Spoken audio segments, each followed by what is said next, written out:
MJ Cuenco Memorial Hospital sa Malabuyoc, gitan-aw ang posibilidad nga himuong Provincial Hospital.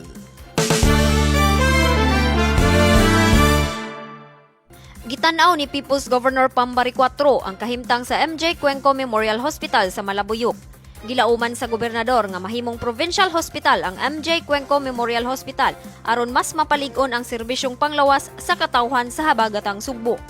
Gihimo sa Kapitolyo ug sa LGU Malabuyoc ang kasabutan sa pagpalambo sa pasilidad o gilauman nga malakip sa hisgutanan sa sunod nga Provincial Board meeting ang kinahanglanon sa rehabilitation ug budget. Sa administrasyon ni Governor 𝗠𝗦𝗣𝗡𝗏, daghang na ang kausaban nga nahimo sa serbisyo sa ospital, apil na niini ang mga minor surgeries. Nagpadayon ang Kapitolyo sa pagpalapad pagyud sa serbisyo sa pampublikong hospital sa Malabuyoc.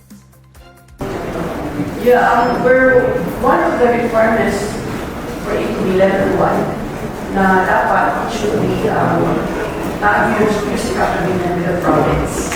So that's what I did yesterday. Ang local government of Malabuyoc signed an MOU, an agreement na it could be used by the province para magamit mo na siya level 1. The structure is there, is there.